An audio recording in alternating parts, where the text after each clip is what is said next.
It's Brian Preston, the money guy. 5-Layer Dip has a question. Ooh, love me some 5-layer dip. I know. I think we're getting hungry. You know, my wife actually makes a 7-layer dip, so I'm trying to think of which two What are her 2 layers that ingredients. she has? What are the two ingredients what are that these they're layers? not putting in my wife's 7-layer? Here we are. We've been hanging out. Don't ask me what those 7 layers are right now, I'm because just I'd have to saying, go look at the recipe. We've been hanging out for 20 plus years now, and I have yet to have any of your wife's 7-layer dip. That's because she only does them at travesty. family events. What am I, chopped liver over here? That's practically family. Anyways, I mean, as you that's were. true, Brian. What are you Good doing? question. All right, well, 5-Layer Dip has a question. My wife's last day at her current job is today. Oh. How long should we keep her current 401k with her old employer? Okay, so there is a technical logistical question here. Realistically, how long should I? And there's a bigger theoretical question here, Brian. I'm gonna answer the technical logistical question, and then you can talk about the 3 different things, or 4, but 3 different things you can do.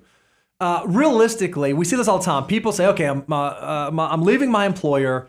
Last day is today. Tomorrow, I'm gonna roll over my 401k." Okay, maybe that's okay, but most of us, we're on a payroll cycle where payroll doesn't happen until after we've worked, or it might not be till next week. Or maybe my employer posts contributions quarterly or something like that. You want to make sure that before you make the decision to exit your plan, all of the money you have coming your way has already hit the plan. Because one of the most annoying things in the world is you roll over, you work through the process, you call the provider, you fill out the paperwork, you move it over, and then the next month you get a statement that you got $34.72 left back in your 401k, and then you have to repeat the whole process all over again. So our general guidance for timing is make sure that the last contributions are going to go into the plan have gone into the plan before you make a decision to roll out or roll it somewhere else. Yeah, it's also not uncommon for employers to make their profit sharing contributions the following year. Right. So you want to make sure that you leave that account sitting out there to get everything you're entitled to. The other thing, I would also pay attention to how big is your account, because there is a threshold. Bo, you probably know the new numbers more than me, but it used to be around, was it $2,500, $3,000? But force outs? There is if you don't have enough money in the plan, they can just stroke you a check. You're subject to the 10% penalty. It's either $1,000 or $5,000, depending on how your plan document's That's written. the number that used to be the threshold. So pay attention to that. So if you've only been there, because I know that people jump around jobs a lot more than they have in the past. So it's not uncommon that there might be a 401k with less than $5,000 in it. You're like, well, I'll just leave it. It's at Fidelity. It's at Vanguard. It's at Charles Schwab. I'll just leave it there. And then you get a check one day. Just pay attention to how much you have in the plan to make sure you're in that safe area, because there is a threshold where they're not allowed to just force you out of the plan. You get to have options. And so now that leads us to, what options should you take advantage of? So we always say now you have to do a little homework. Bo's already giving you step 1 of the homework, was figure out what other streams are coming in. Is there profit sharing? Is there additional match or something that you don't want to go roll that money out when you're still entitled to some money that's going to come to you at some point in the year. The other thing you want to do is figure out how good is your current plan. I mean, because I kind of gave you some clues. Some of the biggest low-cost providers out there that we actually get excited when we see people have their 401ks with like a Fidelity Investments. I think they're the largest. And then you've got the Vanguard and the Charles Schwabs. Those are some of the bigger custodians that offer 401ks that people like, because they have a lot of investment options. They have a super low cost, and then they're pretty feature rich with Roth and all kind of other things that you can do. That's a powerful thing if you have that, because it gives you options. You might want to just stay where you are. Yep. Because if you stay where you are, it also opens up the ability, as your income goes up, maybe you can do Roth conversion strategies, because you can't do, if you roll this money into an IRA rollover, you're not allowed to do the conversion strategy if you have a large IRA rollover, because you have to prorate the assets based upon what your year-end IRA balance was.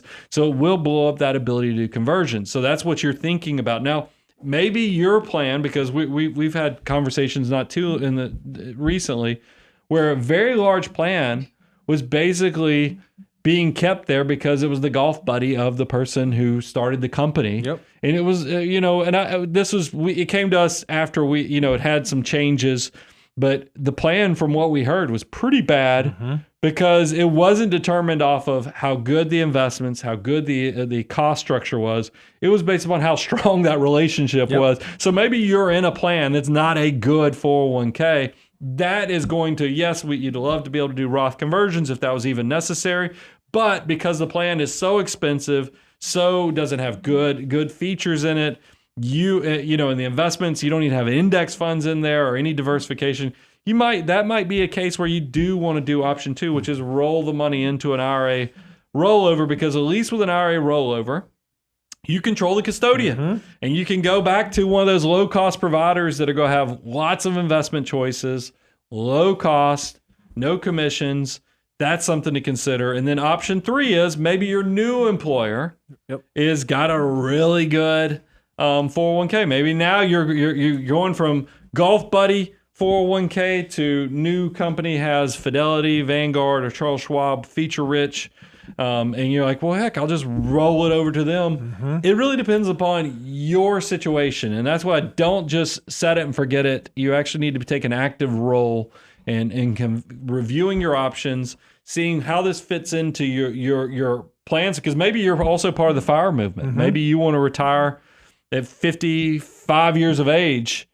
Your 401k gets a little more accessibility than an IRA does, you know, with that 59.5, that 55 versus 59.5. So pay attention to your why. This is why I always say it, and Bo knows where I'm going. You can say, I'll never need a financial advisor, because you want to keep your life as simple as possible. But this thing called success creates complexity. Sure.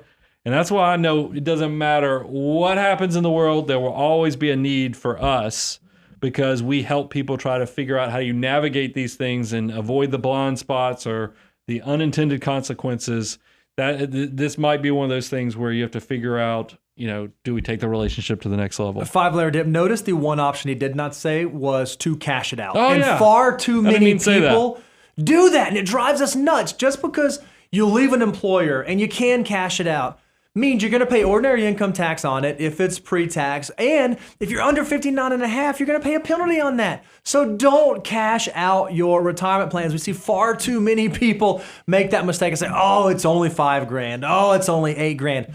Well, think about what that $8,000 could turn into for you by the time you get to retirement. And holy cow, you are robbing your future self. Well, think about it. You look out at that $25,000, $30,000 pool that you put in the backyard with you change jobs and you just took that money as a lump sum so you could put the pool in the backyard. That pool literally could be $300,000 from your retirement plan, or that F-150 in the driveway, because I've seen people go buy pickup trucks with their 401k distribution. I'm always like, do they realize that truck that they bought expensive very well could be 6 figures from their retirement self? Just think about it in those terms. There's a reason. Now, look, I took it down because we got the new tumblers, but $1 for a 20-year-old has the potential to become $88. You know, that there was a reason I had that on that koozie for so long. Is I want you to think about what every dollar has the potential to become.